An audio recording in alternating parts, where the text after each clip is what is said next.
Welcome dear student, excellent correct classes के online platform पे एक बार फिर से आप सभी का हार्दिक स्वागत है मेरे दोस्तों। अगर आप भी इस चैनल पर नए हैं तो चैनल को सब्सक्राइब जरूर करें और पास में आए घंटी के बटन को जरूर दबाएं जिससे कि हमारे वीडियो का नोटिफिकेशन आपको मिलता रहे। और हाँ, अगर आप भी नवोदय विद्यालय या फिर सैनिक स्कूल की तैयारी कर रहे हैं तो ये वीडियो मेरे दोस्तों आपके लिए बहुत महत्वपूर्ण है, ठीक है। क्योंकि इस चैनल के माध्यम से हम ऑनलाइन तैयारी कराते हैं मेरे दोस्तों, यूट्यूब पे बिल्कुल फ्री है। और हाँ, अगर आप बिल्कुल सिस्टमेटिक तरीके से हमारे से ऑनलाइन तैयारी करना चाहते हैं तो आप जो है मेरे दोस्तों प्ले स्टोर पे जाए और हमारा एप्लीकेशन है एंड्रॉयड एप्लीकेशन मोबाइल ऐप, उसको इंस्टॉल करें। आप प्ले स्टोर पे जाके वहाँ टाइप करें एक्सीलेंट करें क्लासेस, हमारा ऐप आपको दिखाई देगा। उस ऐप को आप अपने मोबाइल में डाउनलोड करें और अपनी तैयारी को और भी जबरदस्त और शानदार बना सकते हैं। ठीक है, स्टार्ट करते हैं इस क्लास को। क्लास अगर आपको अच्छी लगे तो इसको अपने दोस्तों के साथ अधिक से अधिक संख्या में शेयर करें और हाँ, वीडियो को लाइक करना बिल्कुल भी ना भूलें। ठीक है, स्टार्ट करते हैं मैथमेटिक्स की। आज अपनी क्लास रहने वाली है क्लास 6 एंट्रेंस एग्जाम के लिए। आप नवोदय विद्यालय की या सैनिक स्कूल या फिर आरएमएस की तैयारी कर रहे हैं, तीनों के लिए ही महत्वपूर्ण है मेरे दोस्तों ये क्लास, ध्यान रख लेना। ठीक है, तो आगे बढ़ते हैं अपना आज की इस क्लास में। और इस क्लास में मेरे दोस्तों अपन देख पाते हैं कि चैप्टर अपना रहेगा गुणज, गुणनखंड, गुणज एवं उनके गुण, फैक्टर एंड मल्टीपल्स जो है इसका चैप्टर का नाम आपका रहने वाला है गुणनखंड, गुणज एवं गुण, factor and multiple and their properties. Properties भी आएगी इसमें, देयर प्रॉपर्टीज बोल दो, इट्स प्रॉपर्टी बोल दो, एक ही बात है। ठीक है, तो ये चैप्टर अपना रहने वाला है। और आपको पता है इसमें जो है एक क्लास में दोस्तों अपन ने एक क्या दो क्लास अपन पहले कर चुके हैं। आज ये तीसरी क्लास रहने वाली है। कुछ क्वेश्चन अपन ने कर लिए, सारी थ्योरी इसकी पढ़ ली है। आज 11 से जो है अपना प्रश्न चलेगा। प्रश्न नंबर 11 से स्टार्ट करेंगे। तो देखिए आज का मोटिवेशन कोड है ये, मुझ पर तरस मत दिखा ये जिंदगी। क्या मेरे दोस्तों, मुझ पर तरस मत दिखा ये जिंदगी, मैं कोई बेचारा नहीं हूं, तेरे सामने खड़े होकर, क्या मेरे दोस्तों, तेरे सामने खड़े होकर दिन रात लड़ूंगा क्योंकि मैं अभी हारा नहीं हूं। बिल्कुल मेरे दोस्तों, आपको भी जो है हारना नहीं है और अपने लक्ष्य को जो है, अपने लक्ष्य पे डटे रहना है और अपने लक्ष्य को प्राप्त जो है जरूर करना है। नवोदय विद्यालय में सिलेक्शन पाके ही दम लेना है। ठीक है मेरे दोस्तों, स्टार्ट करते हैं आज की इस क्लास को। ये देखिए आज की क्लास ये सब अपन ने पहले कंप्लीट कर लिए हैं और इसमें भी आप देख पाते हो कि ये क्वेश्चन अपन ने कर लिए। 11वां चलेगा, पर इसमें एक चीज और थी, देखो 11वां प्रश्न ये चलेगा, लेकिन मेरे दोस्तों पिछली वाली क्लास में 6ठा और 7वां जो प्रश्न था वो गलत था, इसकी वजह से मैंने नहीं करवाया था, वो उसको अपन यहाँ कर लेंगे। कौन सा मेरे दोस्तों, 6ठा और 7वां। पहले अपन 11वां प्रश्न करते हैं, उसके बाद में करेंगे। ठीक है ना, दो प्रश्न अपन ने बीच में छोड़े थे, वो सीरियल नंबर उसमें गलत हो रहा था, इसलिए कोई बात नहीं, आज उसको अपन कंप्लीट कर लेंगे। तो देखो भाई किस प्रकार से करेंगे। 11 नंबर क्वेश्चन है 11वां, 30 और 48 में उभयनिष्ठ गुणनखंड कौन कौन से हैं। 30 है और 48 है, इसमें उभयनिष्ठ गुणनखंड कौन कौन से हैं ये आपको फाइंड करना है। What are the common factor of 30 and 48, मतलब 30 एंड 48 जो है उसमें उभयनिष्ठ गुणनखंड कॉमन फैक्टर कौन कौन से हैं। उभयनिष्ठ गुणनखंड मतलब कि कॉमन फैक्टर कौन से हैं, तो करो गुणनखंड करने हैं इनके, उभयनिष्ठ गुणनखंड कौन से हैं, तो गुणनखंड करो, फैक्टर करो इसके 30 के। तो आप देख पाते हैं मेरे दोस्तों जो 30 है, आपका जो 30 है इसके फैक्टर कौन कौन से होंगे, किस किस से डिवाइड होता है। ये देखो 30 1 से होता है, 2 से भी होता है, 3 से होता है, इसके बाद 5 से होता है, 6 से होता है ना, उसके बाद में सीधा 10 से होता है, 15 से होता है ना, और 50 के बाद 13 से होता है। मतलब 30 के गुणनखंड कौन कौन होंगे, जिस जिस संख्या का इसमें भाग जाएगी वो सभी क्या होंगे, इसके मेरे दोस्तों गुणनखंड होंगे। आगे देखो दूसरा कौन सा, 48 के भी फैक्टर निकालेंगे अपन, 48 के गुणनखंड निकालेंगे। 48 के गुणनखंड कौन होंगे, तो आप देखते हैं इसमें 1 का भी भाग जाएगा, 2 का जाएगा, 3 का जाएगा, 4 का जाएगा, है ना, 12 चौक 48, 4 का जाएगा, 6 का जाएगा, 8 का भाग जाएगा, और किससे डिवाइड होगा, 9 10 11 12 12 से डिवाइड होगा, 16 से डिवाइड होगा मेरे दोस्तों। 16 के बाद में 17, 18, 19, 20, 40, 24 से डिवाइड होगा और 48 से डिवाइड होगा, इतने नंबर से डिवाइड होगा। अब आप देख पाते हैं कि 30 जो है इन सब से डिवाइड होगा और 48 जो है इन सब से डिवाइड होगा। तो 30 जो है 30 के फैक्टर ये हो जाएंगे गुणनखंड और 48 के गुणनखंड ये हो जाएंगे। ठीक है, उसने पूछे मेरे दोस्तों उभयनिष्ठ गुणनखंड। क्या पूछा है? उभयनिष्ठ गुणनखंड मतलब कि कॉमन फैक्टर। तो कॉमन फैक्टर किसको कहते हैं मेरे दोस्तों? जो दोनों में ही हो, इसमें भी हो इसमें भी हो, वो उभयनिष्ठ गुणनखंड है। तो देखो एक तो आपका एक है और कौन है, यहां लिखते हुए चलेंगे। एक तो आपका एक है, दूसरा है आपका 2, 2, फिर है आपका 3, ये 3, फिर कौन है आगे? आगे देख पाते हैं आप 6 है तो 6, फिर आगे कौन है मेरे हिसाब से? आगे कोई नहीं है। 10, 15, 30, 10, 15 नहीं है। तो ये जो है आपके, ये जो है आपके उभयनिष्ठ गुणनखंड, ये उभयनिष्ठ गुणनखंड है आपके। क्या है ये? उभयनिष्ठ गुणनखंड, कॉमन फैक्टर। क्या है मेरे दोस्तों? ये कॉमन फैक्टर, उभयनिष्ठ गुणनखंड। तो 1, 2, 3, 6 कौन सी मारा है? 1, 2, 3, 6, ऑप्शन सी। ऑप्शन सी जो है मेरे दोस्तों आपका करेक्ट आंसर हो जाता है। 1, 2, 3, 6, ऑप्शन सी जो है आपका बिल्कुल मेरे दोस्तों करेक्ट आंसर हो जाता है, ऑप्शन सी। ठीक है, आगे करते। अब देखो ये 11 नंबर कर लिया अपन ने। लास्ट वाली क्लास में अपने 5 बार छठा प्रश्न छोड़ देता अपन ने, सीधा उसमें 8 आ रहा था, तो उसको कर लेते हैं। ये देखिए ये कर लेता अपने 40 के 5वां 40 के गुणनखंडों की संख्या, ये कर लेता अपने सारो गुणनखंड। एक तो छठा और 7वां सारो गुणनखंड, ये दोनों नीति फल इसमें ना 8वां ये कर लेता। तो ये 2 क्वेश्चन बच रहे, इनको कर लेते हैं अपन। देखो छठा और 7वां, 12 और 18 के सारो गुणनखंडों की संख्या। देखो मेरे दोस्तों ये भी वही सवाल है। सारो गुणनखंड मतलब उभयनिष्ठ गुणनखंड। सारो गुणनखंड किसको कहते हैं मेरे दोस्तों? उभयनिष्ठ गुणनखंड को ही कहते हैं। बिल्कुल सेम वही होगा ये भी। क्या पूछा है इसने?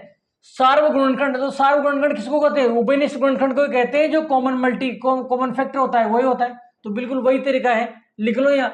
जो 12 है आपका 12 किस किस से डिवाइड होगा? देखो 1 से होगा, 2 से होगा, 3 से होगा, 4 से होगा, 6 से होगा, 12 से होगा, है ना। तो ये सब जो है 12 के सार्व गुणनखंड है। फिर देखो 18 का निकालो। 18 किस किस से डिवाइड होगा? 1 से, 2 से, 3 से, 3 के बाद 6 से, फिर 9 से और फिर 18 से, इनसे डिवाइड होगा। अब आपको निकालना है, क्या निकालना है? सार्व गुणनखंड, कॉमन फैक्टर। कॉमन फैक्टर किसको कहते हैं? जो दोनों में हो। तो दोनों में एक तो 1 है, फिर 2 है और फिर 3 है और कौन है? 6 है, ये 6 बस और नहीं। तो ये आपका करेक्ट आंसर हो जाएगा 1, 2, 3, 6। 1, 2, 3, 6 कौन से मारा? देखो अच्छा संख्या पूछिए। अच्छा संख्या पूछिए, ये नहीं पूछा भाई कौन कौन से हैं, उनकी संख्या पूछिए। तो संख्या गिन लो कितने जाएंगे? 1, 2, 3, 4, तो 4 आ जाएगा करेक्ट आंसर। ये ऑप्शन डी आपका करेक्ट आंसर हो जाएगा। देखो कंफ्यूज बिल्कुल भी नहीं होना है। उसने क्या पूछा है कि 12 और 18 के जो गुणनखंड होंगे ना, उनकी केवल संख्या बताओ।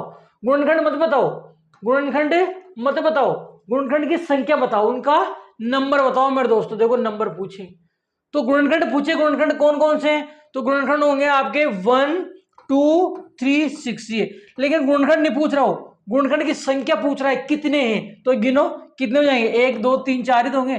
तो 4 जो है आपका ऑप्शन डी मेरे दोस्तों आपका बिल्कुल करेक्ट आंसर हो जाता है। क्या मेरे लाड लो, ऑप्शन डी जो है आपका करेक्ट मेरे दोस्तों आंसर हो जाता है। अगला प्रश्न देखिए, ये 7वां प्रश्न आपके सामने। संख्या 12 और 15 के सार्व गुणनखंडों का योग। अब देखो पहले करा उसमें सार्व गुणनखंड निकाले अपन ने। सार्व गुणनखंड मतलब सर्वनिष्ठ गुणनखंड, उभयनिष्ठ गुणनखंड, कॉमन फैक्टर जिसको कहते हैं। ठीक है, निकाल लेंगे। फिर इसके पहले वाले सवाल में पूछा है अपन से उनकी संख्या कितनी, तो गिन लेंगे। अब इसमें देखो निकालने भी है ना, और फिर उनका योग भी ज्ञात करना है, सम ज्ञात करना है। क्या ज्ञात करना है? उनका योग, मतलब कि सम ज्ञात करना है। तो देखो क्या कह रहा है, सम ज्ञात करना है आपको। संख्या दे रखी 12 और 15, इनके आपको सारे गुणनखंड करने हैं कॉमन फैक्टर। सारे गुणनखंड मतलब कॉमन फैक्टर, और फिर उनका योग करना है, सम करना है मेरे दोस्तों। क्या करना है? सम करना है। ठीक है, तो करो। यहाँ जो 12 है, 12 के कौन कौन होंगे? 12 को पता है आपको, 1 से डिवाइड होगा, 2 से होगा, 3 से होगा, 4 से भी होगा 12, है ना। इसके बाद 6 से होगा, 12 से होगा। तो ये सभी जो है फैक्टर हैं 12 के। फिर देखो 15 देखो, 15 देखो, ये किससे डिवाइड होगा? ये होगा 1 से, 3 से, 5 से और 15 से, इनसे होगा तो 1 3 5 15, इससे तो होगा 1 2 का 3 का 4 5 7 6 7 8 9, ठीक है। तो जो 12 है आपके पास, 12 है आपका, ये देखो 12 जो है आपका इसके फैक्टर है, 15 के फैक्टर है, लेकिन ये कह रहा है ये कॉमन फैक्टर सार्वगुणनखंड। तो सार्वगुणनखंड निकालेंगे अपन, क्या निकालेंगे मेरे दोस्तों, सार्वगुणनखंड, या इसको अपन उभयनिष्ठ गुणनखंड भी बोलते हैं ना, उभयनिष्ठ गुणनखंड भी अपन इसको बोलते हैं, कॉमन फैक्टर। तो निकालो, एक तो आया आपके पास 1। अच्छा क्या पूछा है इसने, योग पूछा है तो योग भी कर लो साथ के साथ, चलो पहले लिख लो। एक तो है 1, एक है आपका 3, और कौन है, और बस 2 ये 1 और 3 ये, और तो कुछ भी नहीं। तो जो कॉमन फैक्टर है वो है आपके ये सार्वगुणनखंड। अब इनका सम करना है आपको, योग करना है, तो सम कर लो। 1 + 3 करोगे तो कितना आ जाएगा 4, तो 4 आपका करेक्ट आंसर हो जाएगा। Option C is the correct answer. कौन सा मेरे दोस्तों, ऑप्शन सी जो है आपका बिल्कुल मेरे दोस्तों करेक्ट आंसर हो जाता है। कौन सा, ऑप्शन सी जो है बिल्कुल करेक्ट आंसर हो जाता है। तो ये 2 प्रश्न थे आपका, छठे और सात ये कर लिया अपन, 8वां पहले कर ही लिया अपन ने, 9वां कर लिया, 10वां कर लिया, 11वां भी हो गया। अब चलेगा आपके पास 12वां, ये भी वही है। 8 और 11 के उभयनिष्ठ गुणनखंड ज्ञात कीजिए। 8 और 11 के उभयनिष्ठ गुणनखंड ज्ञात कीजिए। तो देखिए ज्ञात करते हैं अपन 8 और 11 के उभयनिष्ठ गुणनखंड। 8 और 11 के उभयनिष्ठ गुणनखंड ज्ञात करते हैं। एक तो है आपका 8 और एक है 11, इनके उभयनिष्ठ गुणनखंड मतलब कि कॉमन फैक्टर निकालने। तो देखो 8 जो है इसमें किस किस का भाग जाता है, 1 का जाएगा, 2 का जाएगा, 4 का जाएगा, 8 का जाएगा, ठीक है। आगे देखो 11 में किसका भाग जाएगा, 11 में एक तो 1 का जाता है और एक किसका जाता है, 11 का जाता है, और किसी का नहीं जाता। अब उभयनिष्ठ गुणनखंड निकालना है आपको कॉमन फैक्टर। तो कॉमन फैक्टर मतलब जो मिल रहा है, तो क्या मिला, देखो एक ही तो मिला, केवल क्या मिला, 1, तो ये 1 ही आपका आंसर हो जाएगा। 1 मिला ही केवल, और कुछ भी नहीं मिल रहा, तो ये 1 आपका करेक्ट आंसर हो जाएगा। Option B is the correct answer.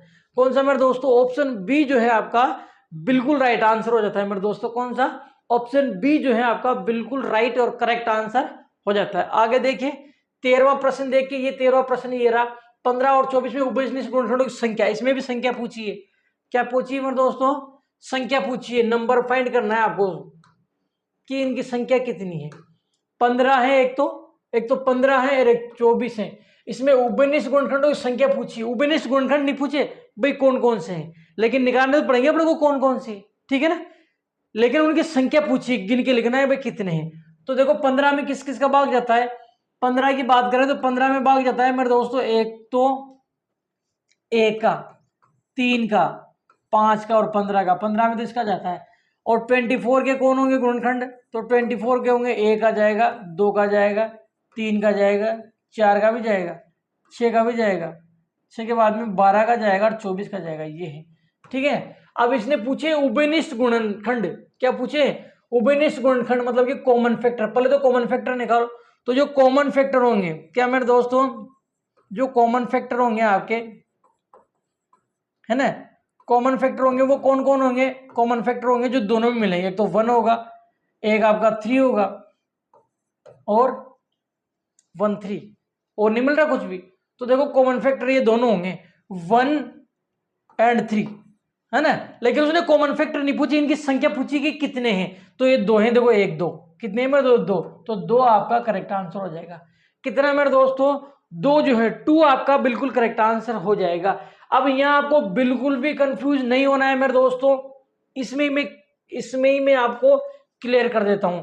देखो कभी तो वो आपसे पूछेगा अभाज्य गुणनखंड, क्या सॉरी उभयनिष्ठ गुणनखंड, क्या पूछेगा, उभयनिष्ठ गुणनखंड पूछ लेगा कभी, तो कभी गुणनखंडों की संख्या पूछ लेगा, और कभी गुणनखंडों का योग पूछ लेगा, समझ गए ना। तो गुणनखंड से संबंधित 3 प्रकार से प्रश्न आपके पूछे जाएंगे। या तो वो आपसे गुणनखंड पूछ लेगा, भाई गुणनखंड बताओ, तो गुणनखंड बता देंगे भाई 1 और 3 है। या फिर वो आपसे पूछ लेगा संख्या, भाई संख्या बताओ कितने हैं, तो इनकी संख्या 2 है, तो 2 आंसर आ जाएगा।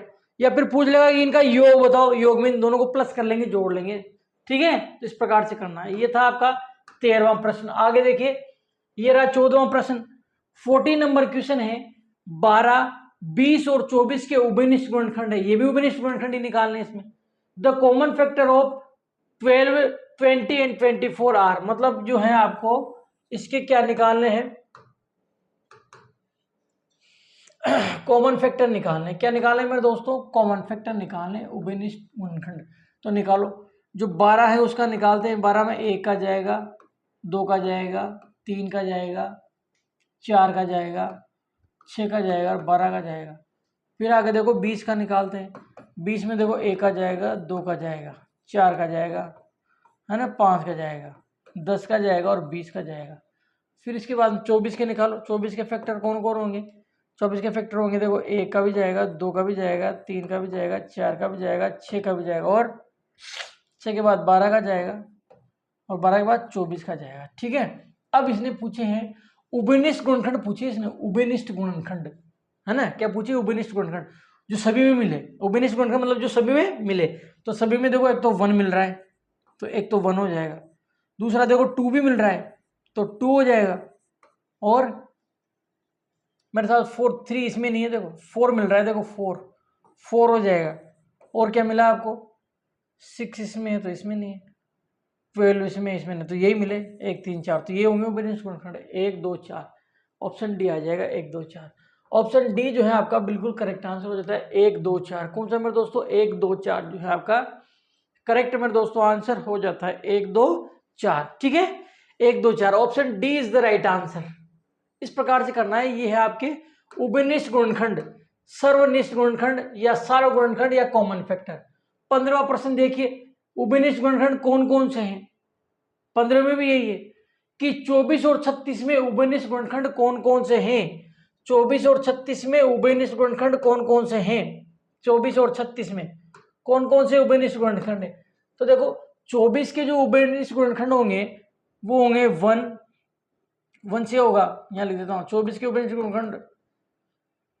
उभयनिष्ठ तो बाद में निकालेंगे, 24 के पहले गुणनखंड निकाले। 1 का जाएगा, 2 का जाएगा, 3 का जाएगा, 4 का जाएगा, है ना, 6 का जाएगा, 12 का जाएगा और 24 का जाएगा।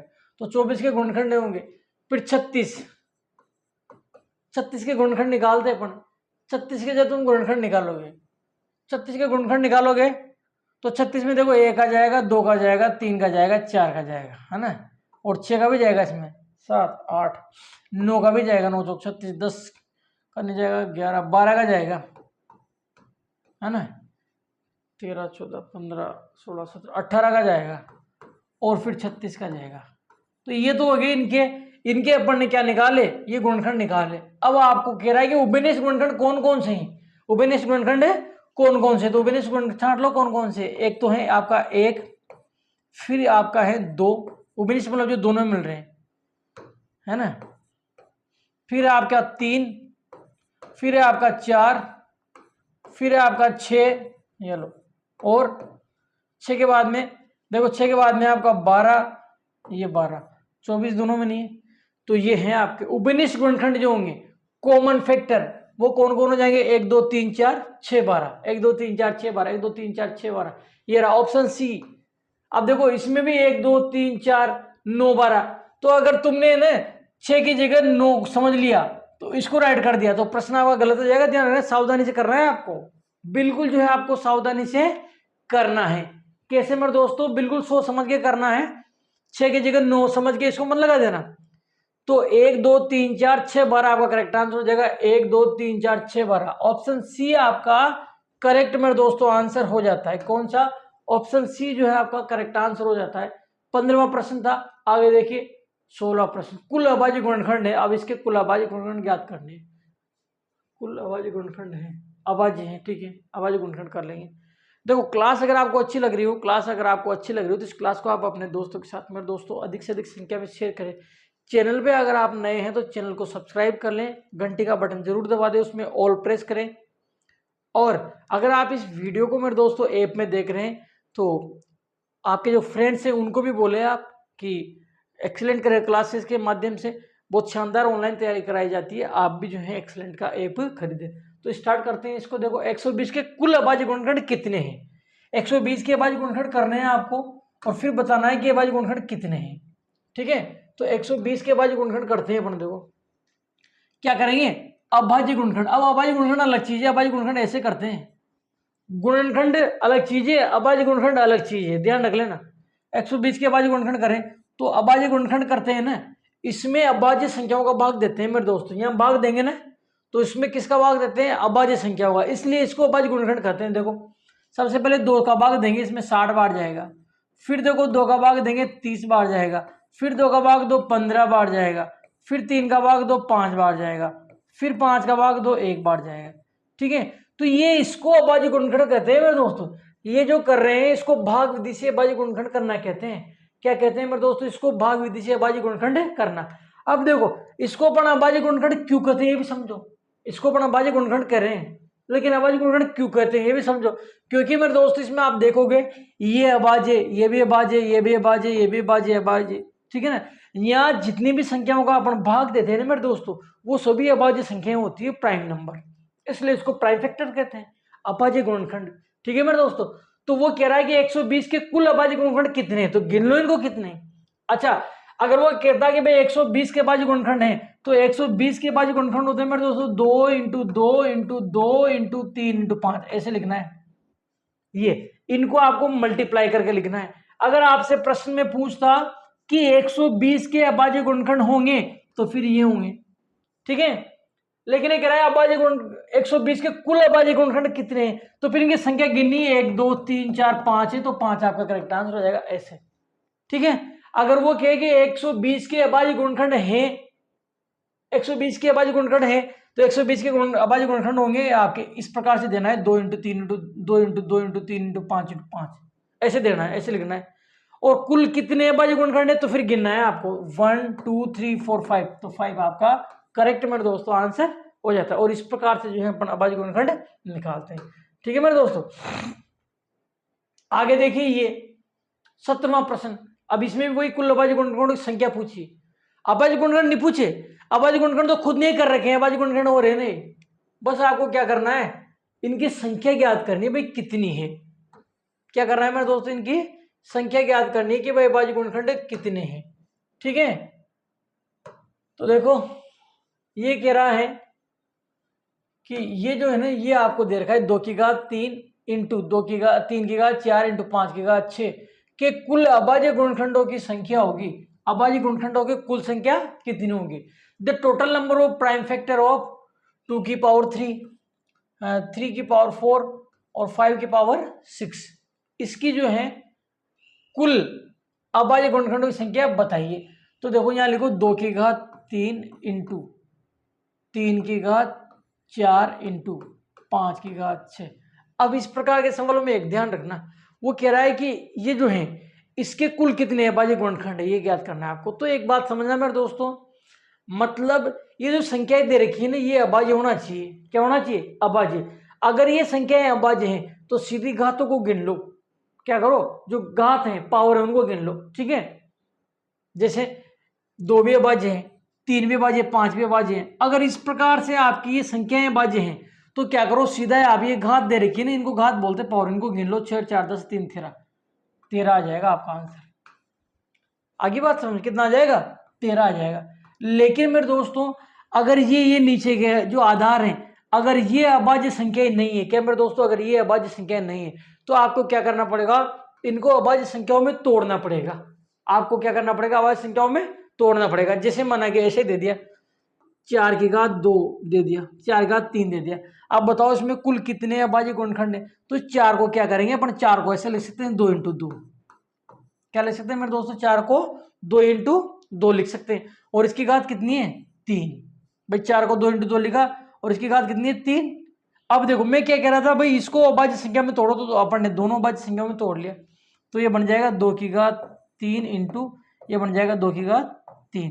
तो 3 तो ये और 3 है, तो इसकी कुल 6 घात होगी। कितनी घात होगी मेरे दोस्तों, 6 घात होगी। इस प्रकार से करना है, आप समझ गए।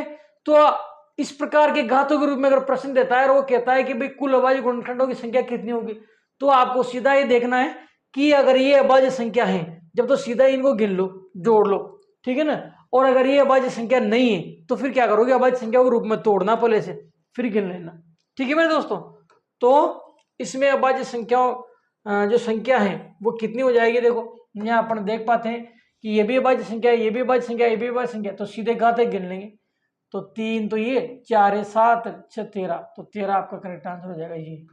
ऑप्शन बी जो है आपका बिल्कुल करेक्ट आंसर हो जाता है। ठीक है, मेरे हिसाब से आधे घंटे की क्लास होगी आपकी, एक सवाल और कर लेते हैं, ठहरो। समझ जाओगे भाई? लाइक कर दो वीडियो को, लाइक कर दो भाई। ये देखो ये भी वैसा ही सवाल है ना, डायरेक्ट देखते हैं आंसर लगा सकते हो।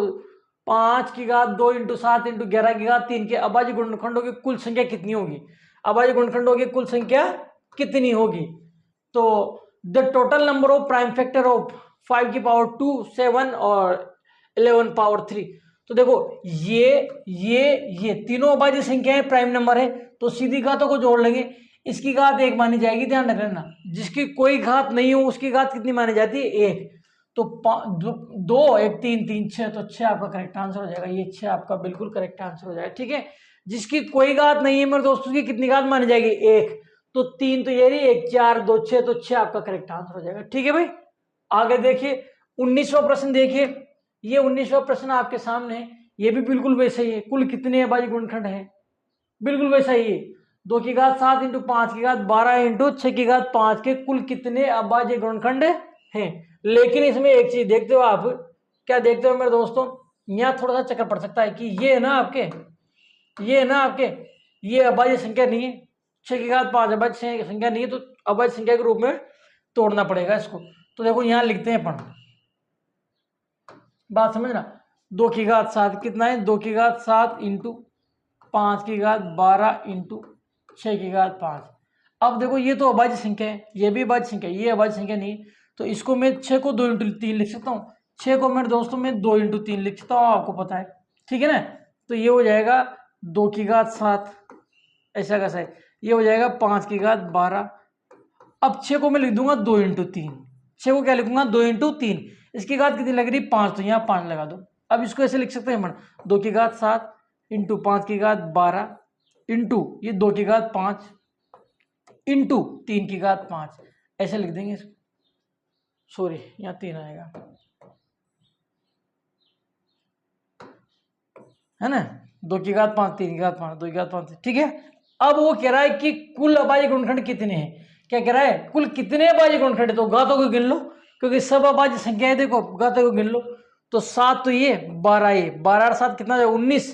19 और 10 हो जाएंगे, 5 5 10, है ना। तो 19 और 10 कितना हो जाएगा? 29। तो 29 आपका करेक्ट आंसर हो जाएगा, ऑप्शन ए।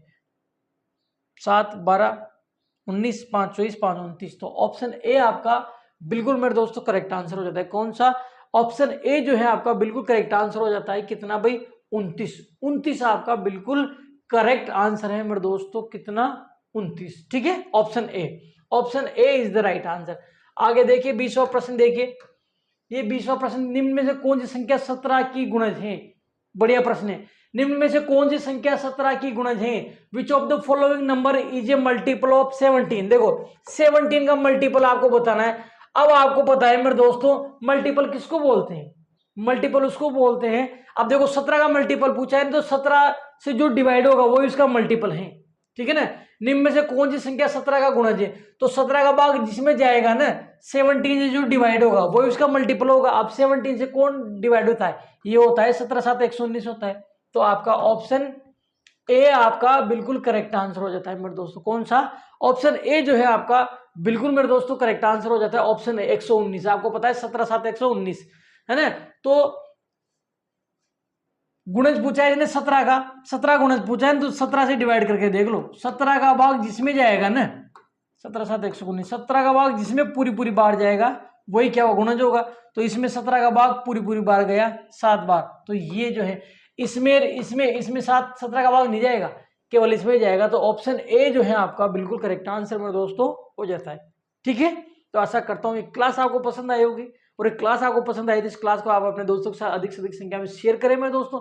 चैनल पे अगर आप नए हैं तो चैनल को सब्सक्राइब जरूर करें, और पास में बेल आइकन बटन जरूर दबाएं, जिससे कि हमारा नोटिफिकेशन आपको मिल जाए। और हाँ, वीडियो को अगर आपने लाइक नहीं किया है तो लाइक जरूर करें मेरे दोस्तों।